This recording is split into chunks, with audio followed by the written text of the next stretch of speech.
Hello, everyone.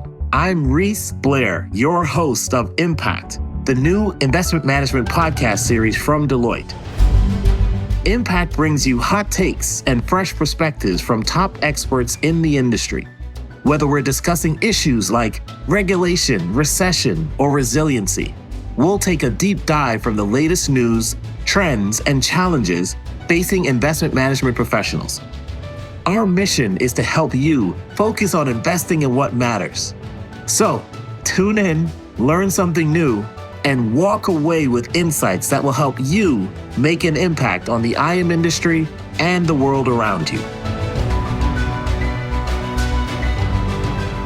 Hello, everyone. I'm Reese Blair, your host of Impact. Today, we have a timely and critical topic to discuss: election ripples, tax policy waves in investment management. Joining me today are two esteemed panelists, Jeff Kummer and Jillien Flores. It's a pleasure to have you here. Thank you for having me, Reese. Thank you, Reese. It's great to be here. Excited to have you both. Jeff, you are a managing director in Washington National Tax and a part of our tax policy group. Jillien, you are head of global government affairs with MFA, the trade association for the alternative asset management industry. I was wondering if you could both give our listeners a behind-the-scenes glimpse into your daily responsibilities and the key aspects of your roles. Absolutely. I lead the advocacy MFA does with the U.S. government and governments around the world, working to ensure a public policy ecosystem that allows alternative asset managers to thrive. That advocacy, of course, includes tax policy as well as various other investment management related policies. And I am in our Washington National Tax Office, and in our tax policy group, I spend a lot of my time trying to figure out directionally where Washington is headed on tax policy and communicate that out to both our Deloitte practitioners as well as to our clients. I do spend a fair amount of time in the investment management space as part of those responsibilities. Jeff, we're going to come right to you. Given your role in Washington National Tax Practice, I think maybe you could just set the stage for us. Can you maybe start by giving us an overview of how U.S. elections have historically impacted tax policies and subsequently our investment management practice? Sure. We've definitely seen historically a number of different administrations where a new president in particular has come into office, or in this case, for a second term. And we've seen them start out with a quick agenda that focuses on tax. As I think about this year's election and try to put some context around it for tax policy purposes, I think I saw two dynamics at play. First, there is this pending sunset of provisions that primarily affect individual taxpayers that are scheduled to come due at the end of 2025. And so we saw a campaign that addressed in different ways how to address that pending cliff, if you will, related to largely individual tax policy. But also second, we had candidates on the campaign trail that talked about a number of different tax ideas. I wouldn't say that necessarily either presidential candidate necessarily had a comprehensive set of tax policies, but they did have a number of discrete sort of tax proposals that will be considered potentially, some of those picked up as part of a new incoming administration in January.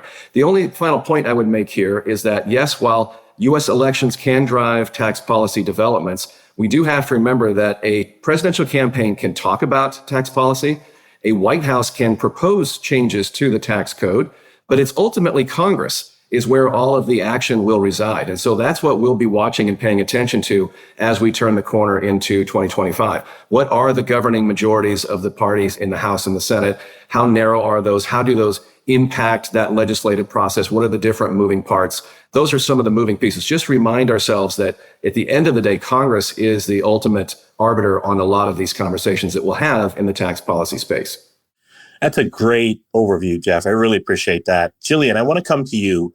Now that the election is over, from an investment management perspective, what are some of the key changes that our listeners should expect, particularly in relation to newly proposed tax policies? Thank you. Yes, as Jeff said, a lot of moving parts. What do we know? We know we have unified government with President Trump headed back to the White House and both chambers of Congress to be in Republican control. So what does this mean for tax policy? As said, action must be taken on the Tax Cuts and Jobs Act expiring provisions. So there will be a tax bill, and the probability of the TCJA extension without a lot of other bells and whistles has frankly risen. Unified government means there are procedural advantages, or so-called reconciliation, that will allow Congress to pass a bill more easily and with little to no bipartisan support. So, investment management, what's on the table? Well, the short answer is we don't yet know. We don't know how streamlined the process will be, how well the Republican caucus sticks together, particularly in the House, where the majority margin will be very slim, and to what extent any needed pay-fors negatively impact investment managers, especially, Reese, as economic populism has grown, and with it, challenges for educating policymakers on the significance of what our industry does. So I'll turn now just a couple key issues to watch. At the 30,000-foot level, largely a deregulatory environment in Washington, which does present opportunities for the industry. On the corporate rate, does it change? And if so, how? Which direction? And to what extent?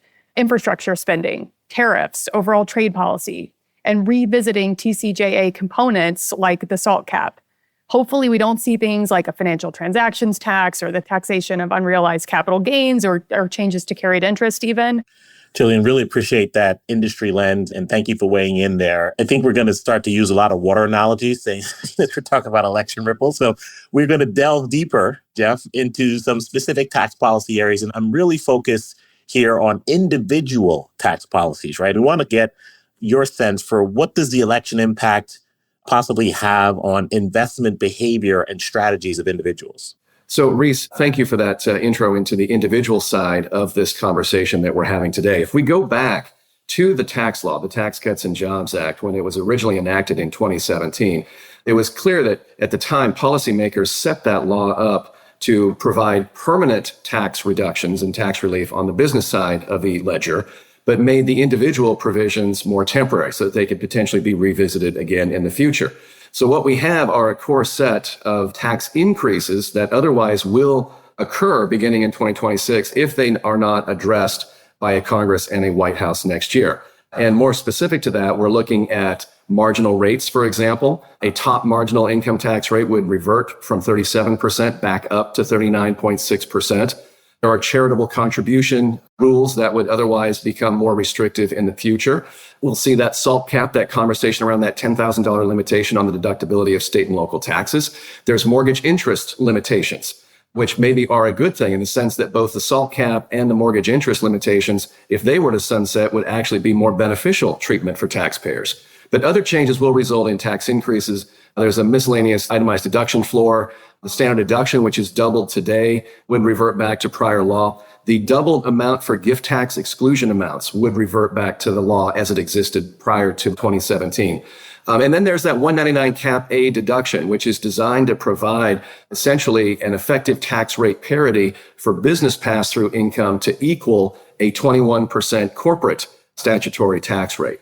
And one observation I would say is that we have these things that Washington is going to look to try to extend in some form or fashion beyond the end of 2025. The other observation I would have is that, again, this presidential election, because the two candidates had two differing versions of tax policy, there was always the potential for a different outcome in this election. And that different outcome could have directly affected tax policy. So as Jillien noted, I think some of those ideas that maybe we saw as part of the Harris campaign that built upon tax proposals that have been put forth by the Biden White House around carried interest, around increasing the tax rates on dividends and capital gains, some form of wealth tax based on the total value of assets that an individual taxpayer has, or some form of mark-to-market mechanism on unrealized gains. These tax proposal ideas, I think, can maybe be set aside. Can't rule them out. They're always on a list. They can always be brought back as part of a legislative conversation, but feel like in the near term, some of that more pressure that may have impacted general partners and investors in the industry, maybe those we can set aside for the foreseeable future. Got it, Jeff. Thank you. And Jillien, I want to come back to you because you teed up the notion of corporate income tax policies, right? Now that we've covered the individual impact, I want to maybe have your thoughts and perspective on what impact could these new laws or the new administration have on corporate income tax policies? Would there be potential impact on maybe behavior and strategies there? Sure. Thanks. So changes in corporate tax policy can have significant implications, of course, for the alternative asset management industry and capital markets more broadly. President-elect Trump has said in the campaign he would lower the corporate rate. And of course, a lowered corporate rate can lead to higher after-tax profits for companies of all sorts. However, such a move not offset could add to the national debt, which could have treasury market implications. I'd also note there are other measures which could potentially satisfy the campaign promise, but not include a blanket lowering of the rate, which of course is estimated to cost about $100 billion in revenue loss for each percentage point. And instead, maybe there is pursuit of lowering for domestic manufacturers, for example. Conversely, while a lower probability, but not completely ruled out, if there's a conversation about a corporate rate that is increased, it will, of course, impact the returns funds generate for their beneficiaries, including pensions, foundations, and endowments. It could also increase spending on policies like the child tax credit that could end up boosting consumer spending. As you know, changes to the tax code are nuanced, and it's difficult to just put cleanly these different outcomes in categories that are good and bad. Again, we're not expecting that the corporate rate increases, but as has mentioned, this will be a new Congress, new dynamics, and a lot of unknowns right now. Got it. Jeff, I want to continue the conversation from a corporate perspective, but maybe let's think about it from business owners, right? I'm sure listeners are curious to know how business owners should prepare for potential tax policy changes following an election like this one. Yes, Reese. And maybe before that, perhaps if I could build upon a little bit of what Jillien said there around the corporate rate. Also, don't forget, to the extension that there are conversations in Washington related to either raising or lowering the corporate tax rate, from a planning perspective, there are always going to be opportunities to work with your tax advisors around either timing shifts or method changes in order to either mitigate the impact if it's a hike in the corporate rate, or to better plan for a future lower rate that may be coming as part of that legislative process. But from a business owner perspective, it's definitely important to pay attention and monitor the legislative process. And as I think about a couple of different examples that will be worth looking at and examining and being diligent about following next year, one of them is certainly that corporate rate and the fact that there is a distinction in the taxation of business income between the corporate entities and pass-through entities. And right now, there is that preferential Section 199 Cap A deduction that does provide that lower rate for individual taxpayers, where all of those business profits flow through to the individual tax return with a 21% rate. So we have a situation where we'll be looking at that deduction to see if it is extended as part of these larger tax conversations. Presumably, I think it would be extended, but are there going to be changes to that deduction? Could some of those changes to that deduction be more beneficial to players in the industry? There's going to be talk, as Jillien noted, possibly around lowering the corporate rate. If that were to happen, or a special rate just for companies that manufacture products in the U.S., a domestic content type corporate rate, is there going to be a corresponding attempt to make that 199 Cap A deduction more generous to accommodate that parity, to ensure that business income is still taxed at roughly the same level? So choice of business organization, whether in corporate or pass-through form, could definitely be a topic of discussion at the organizational level, I think, next year. Another thought is that we heard on the campaign trail a lot of discussion from congressional Republicans about looking back to the Inflation Reduction Act in 2022, specifically around the clean energy tax incentives from that legislation. We know that there are a number of funds, investment strategies, and investment management firms that have moved into the clean energy space, have investments there. This will be very interesting to watch. On one hand, I heard a lot of commentary about repealing those incentives and then using that revenue to help finance extending some of these other individual tax provisions from TCJA. But I'm not convinced that we'll see a wholesale repeal, as benefits do accrete in many cases to Republican districts and states. They see the investment dollars, they see the new jobs coming into their districts. And so I think those will have an opportunity to stay more in place than perhaps the political narrative has been discussing to date. Now, there might be a look at some of the items maybe more on the edges. The tech neutral credits from the IRA don't become effective until January 1st of next year. Maybe they could look to repeal those. Transferability is another area that congressional Republicans have talked about. Electric vehicles, the charging infrastructure provisions, perhaps those could get looked at. But this is an area that I think we'll continue to watch. But I also suspect that we'll see a continuation of these incentives largely in place. And maybe a third thought is that even though we are looking at an all-Republican Washington, there is, as Jillien mentioned, there is more of an interest in deficits and keeping the cost of TCJA extension limited or down. So don't be surprised if we see some business-related items that maybe we don't like that are put on the table as part of this conversation. We could see Republicans look to things like increasing the excise tax on stock repurchases that was enacted as part of the Inflation Reduction Act. That minimum tax on book income, CAMT, that might be a topic for discussion. Corporate SALT deduction, changes to executive comp rules to ensure that more employees are subject to that $1 million corporate deductibility cap that's in the law today. And then there's an increase possibly on the excise tax around college endowments, and which sounds like a tax exempt change affecting universities, except that, as we know, an increase could impact the companies, the funds, the individual investors in those endowments. So there's a trail-on effect that could ultimately happen there. So a couple of thoughts to think about early on in this tax policy conversation as we begin to turn the corner into 2025. And Reese, if I could maybe just underscore some really important points Jeff made. I agree completely on the conversation around clean energy and IRA, that it is not as straightforward as some assume that there will be a full rolling back of that piece of legislation. It's a very parochial issue, and you're absolutely right. The investment management industry, many participants have been focused very closely on outcomes there because it impacts their investment strategies. I think you also make a really astute observation on the dynamics around paying for things and the fact that business interests are not necessarily as safe as maybe we would have assumed historically to be the case in an all-Republican Washington. So there will certainly be plenty of opportunities as well as probably some threats out there for the industry to fight. Jeff, Jillien, thank you both for weighing in. So many topics covered there. I almost wish we could carve out even more time than we're investing today. But let's, given that this is the Investment Management Impact Podcast, right? The fact that we are talking to a community of folks who are connected to the investment management industry.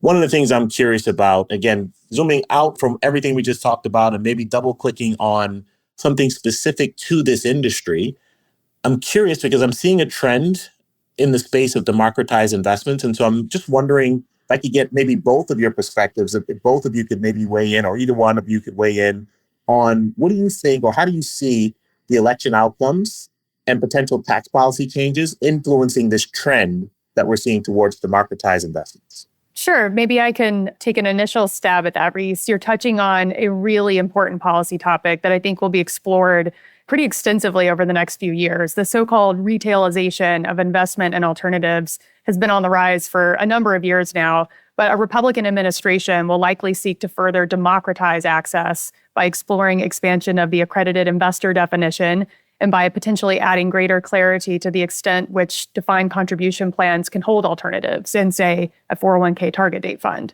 So the expansion to the retail market, and what I mean there primarily is the so-called mass affluent or low high net worth, is well underway. If Washington policy opens the floodgates, there are potential downside risks in the way the industry is regulated longer term. Jillien, I'll come back to you because, again, on that notion of talked about democratized investments, right, staying in the industry, obviously where you sit with MFA, curious to get your perspective, again, given the recent election results and the theme that we're talking about today, what ripple effects can we expect specifically on alternative investment strategies, right? So maybe zoom out a little bit and just maybe come a few bars on alternative investment strategies. What do you think the anticipated tax policy changes will look like in that space? Well, Reese, first, I'm loving all of the water references that you're fitting in here, ripple effects. Let's look at a reduction in rates, or even specifically accelerated allowances for deducting capital expenditures, interest, and research costs. These measures have the potential of creating a so-called virtuous cycle, shifting more resources back into personnel, upskilling, equipment, and R&D, an overall increase in capital to U.S. businesses. On the other hand, if something like carried interest is negatively addressed in the tax bill, such changes would put pressure on high churn, high turnover strategies, and less pressure on longer term strategies. In other words, such a change would influence which strategies managers deploy for reasons outside of the underlying economics of the investments. It's not what we're expecting, but I'd say we'll remain vigilant. Thank you, Jillien. I appreciate that. Jeff, I'm curious, Jillien obviously brings a perspective given her role at MFA, but I'm curious to get your take on how the shifting tax policies that we're seeing potentially impact, no pun intended to the name of this podcast, but how do you think it might shake up or impact the landscape for registered funds like mutual funds, ETFs, et cetera? What exciting opportunities or challenges could investors face? Yeah, I think on one side, an opportunity simply is that I think you'll see a Republican-led Washington focus on trying to both extend those individual tax policies as well as focus on some business-related items to provide additional relief, which of course could free up more capital and provide more opportunities for investments in those funds. I think Jillien touched on 4 key ones that will be very important to pay attention to. And one is that corporate rate, which again, depending on how the legislation ultimately comes together next year, perhaps could involve an increase in the rate. I feel like we can't necessarily rule that out. But we do also have a President-elect Trump who was talking about potentially lowering the rate. And then the other 3 components that Jillien just mentioned, we still have some uncertainty around research costs, the tax treatment of those, the fact that you have to cap and amortize those over 5 years if it's in the US, 15 if it's foreign R&D, and the attempt to try to bring that back to immediate expensing, which of course for cash flow purposes would be much better. The fact that depreciation and amortization have been removed from those EBIT calculations, and so it's further tightened those interest deductibility rules, making it more difficult to work within the framework of interest deductibility. And then bonus depreciation, which was 100% a couple of years ago, is 60% this year, schedules down to 0 beginning in 2027. The last time the U.S. tax code did not have either 50 or 80 or 100% expensing was 2008. So it's become part and parcel with our tax code.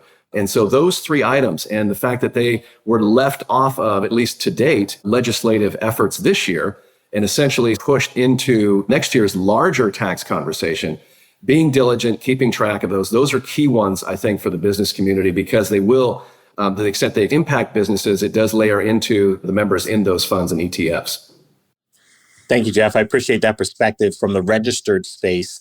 Jillien, let's switch swim lanes and come back to talking about hedge funds, right? We know there's tons of sensitivity to tax policy changes that impact hedge funds. So maybe how would hedge funds be impacted with all of these changes that we're expecting to see?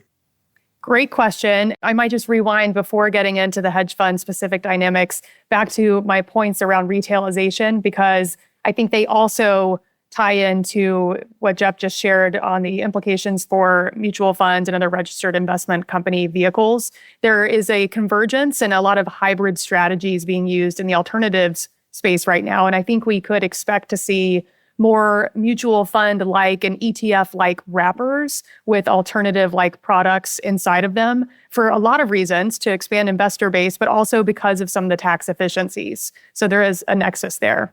But diving in specific to hedge funds or to private funds more broadly, there is a relationship here to fund performance. Hedge funds are particularly sensitive to tax policy changes due to the complex investment strategies and structures. So returns can be enhanced by reducing tax liabilities on profits. All the more reason market participants need to stay informed about potential tax changes and implications for fund performance.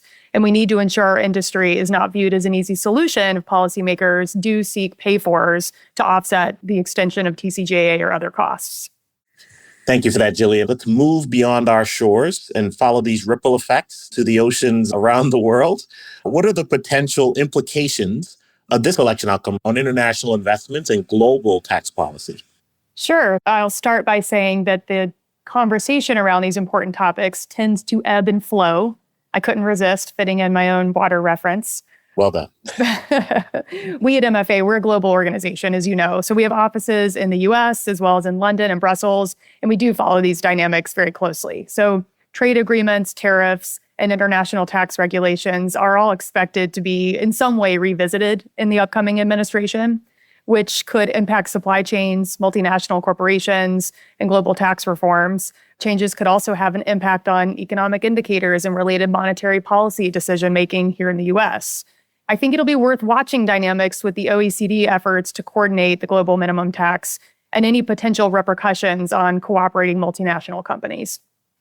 And if I could build on that last note that Jillien made around Pillar 2, from a tax perspective, as we know, there is this overarching OECD 15% minimum tax regime under Pillar 2 that has been put into place. Many countries are beginning to implement and will begin to assess and collect tax under that regime. And yet the United States is not part of that global agreement just yet, because there is a tension there between congressional Republicans, and I would expect a Republican White House to continue those tensions. And so as we watch this play out, it will be interesting to see how other countries begin to react to the U.S. There are some real programmatic concerns with the minimum tax regime that members on Capitol Hill are not happy with. There is the tax treatment of business tax credits, like the research credit, which often is the largest tax credit that many portfolio companies would have on their accounts. For purposes of this Pillar 2, there are different component parts, but the one that we focus on the most is this undertaxed profits rule. And business tax credits from the U.S. companies currently are counted as a tax expense, which essentially pushes your effective tax rate on that earned income in another jurisdiction lower below 15%, which then allows that jurisdiction to, quote, top up that tax to 15% and collect the difference. There's a lot of opposition amongst congressional Republicans around that. There's talk about using the tax code to potentially retaliate against other jurisdictions to the extent that they are imposing that UTPR, increasing base erosion anti-abuse tax on inbound companies coming into the U.S., especially if those companies are headquartered or domiciled in those other jurisdictions. There's always the possibility, Jillien mentioned other international trade tools like tariffs. A White House could look to use tariffs to push back against other countries to the extent that they are collecting tax from U.S. multinationals. Or we might see other countries look at the current makeup politically in Washington and recognize that we have elections every 4 years, every 2 years in the House and a third of the Senate. They might say, maybe we'll just hit the pause button and not collect these additional taxes and just see what perhaps the political climate looks like in a few years, and then maybe think about re-upping that or re-triggering that tax at that point. But this is a very open and uncertain area where you have a global tax agreement where many, many countries around the world are part of, and yet the U.S. is not. So that will be something interesting to watch. Thank you for layering that in, Jeff. That's very helpful. And certainly I appreciate that context. And you mentioned something, obviously, that is a fact as it relates to all of this uncertainty and openness, right? And we all know that the only thing that remains constant is change, right? And so in that vein, how can investors and advisors stay informed about additional potential tax policy changes and their implications? So certainly working with your tax advisors, I think, is a key thing here. Keeping diligent, following these developments in the press, but also just generally just keeping an eye on things and recognizing that we're going to go through a process where we'll begin perhaps early next year. A lot of ideas could be put on the table. One of the observations that I've had as I think about this process next year is that, yes, the focus is on those provisions that will sunset under the Tax Cuts and Jobs Act. But I think we can expect a much larger conversation with lots of other tax ideas added to the discussion.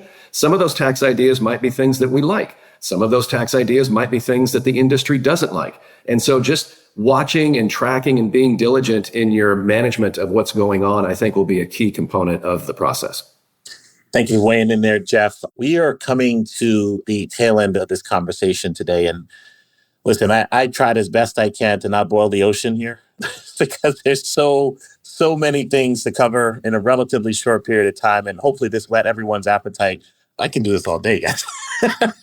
We're getting ready to wrap up. And the thing that I've always approached this podcast with is the notion that we try to deliver ideas and insights that you might have heard before, i.e. deja vu. I've seen or heard that before, but you turn that on its head and you have this sort of bourgeois day moment, right? Where I've heard that before, but I haven't quite heard it like that.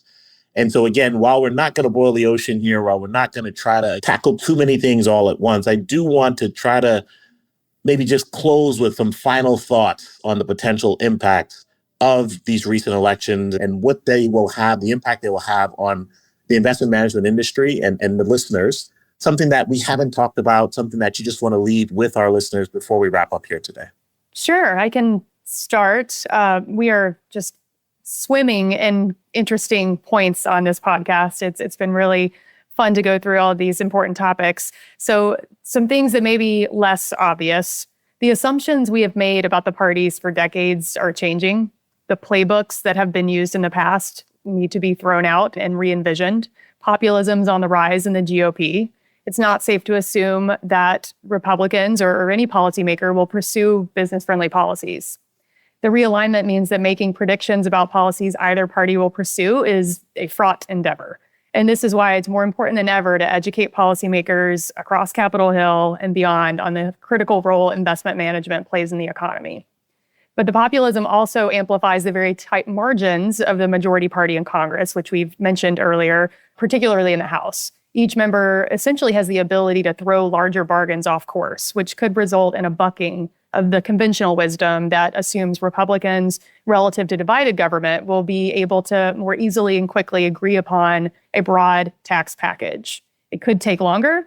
It won't include all of the campaign promises. It could include Democrats as key stakeholders at the table. And the actual political pressure points in time are January 26 and April 26, when the first paychecks go out and the first estimated quarterly payments are due. I agree with everything that Jillien said, and I would suspect that we will see a tidal wave of tax activity early next year. I think my sort of closing thought, Reese, is it really is around timing, and Jillien just touched on that a little bit, as well as earlier, talking about the use of budget reconciliation. There is a lot of discussion right now amongst congressional Republicans that they will move quickly on tax policy developments next year, a 100-day agenda, and they're preparing for that eventuality. And using that budget reconciliation process, which, as Jillien mentioned, benefits Republicans next year because they'll control the House, Senate, and White House. They can pass legislation on a simple majority vote in the Senate. However, there are limits that govern its use. And so when we think about moving on taxes early next year, there are some mechanical things like the fact that a House and Senate budget committees will have to put together a budget resolution that includes what we call the top line number. So you think about the Tax Cuts and Jobs Act as an example in 2017. There's a lot of discussion in the press that it was a $1.5 trillion tax cut. In fact, it was, but that's the net number. There were $4 trillion worth of tax increases, $5.5 trillion worth of tax cuts for a $1.5 trillion net tax cut. It took Republican members of the House and Senate a long time in 2017 to finally arrive on that top line number. That allows then the tax writing committees to back that up and backfill and put together the legislation to meet that number. So as I hear conversations about tax policy developments moving early next year, I think we can be mindful that it could easily take longer than that first 100 days. Timing could easily slip into Q3 or Q4 as policymakers work through a tax policy process that will not only look at extending TCJA, it'll also look at extending other items. President-elect Trump had a number of discrete tax proposals that he talked about on the campaign trail. Some of those he will likely want to include in this process as well. And then it gets back to the whole point of cost.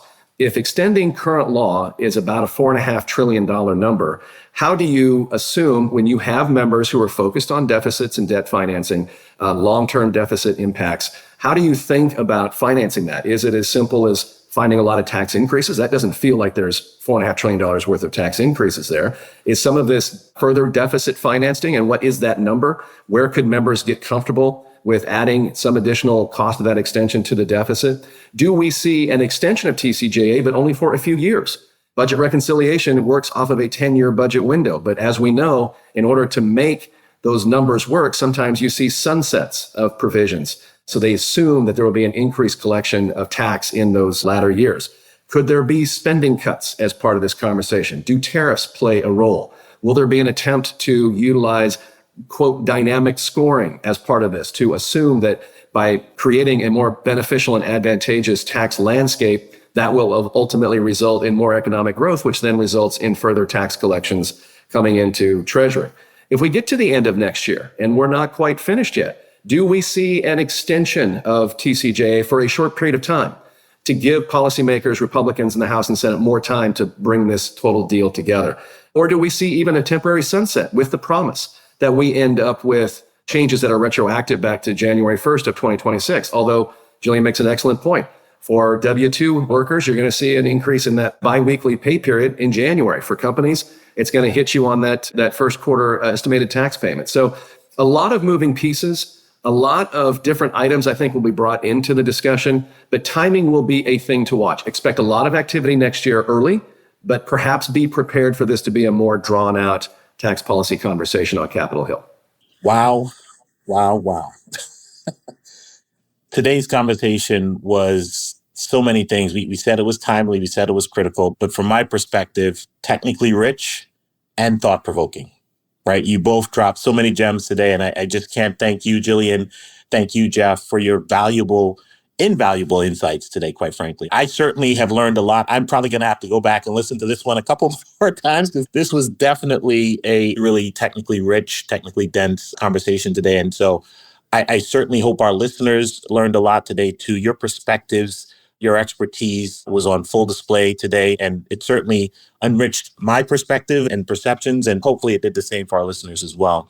To all of our listeners, thank you for joining us in the conversation today and investing time with us. As I've stated before, I'll state again, knowledge is not power. It's the use of that knowledge where you get your power. And so let's continue to learn. Let's continue to apply insights that we gain from these conversations. Let's focus on investing in what matters. And so until next time, keep engaging, keep innovating, and of course, keep making an impact.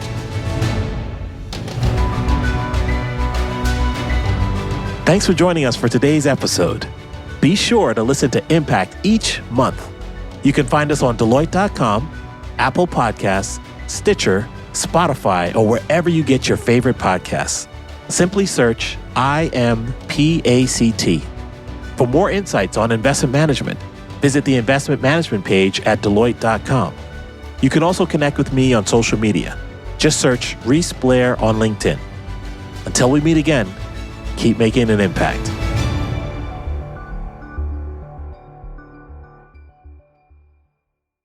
This podcast is produced by Deloitte. The views and opinions expressed by podcast speakers and guests are solely their own and do not reflect the opinions of Deloitte. This podcast provides general information only and is not intended to constitute advice or services of any kind. For additional information about Deloitte, go to Deloitte.com/about.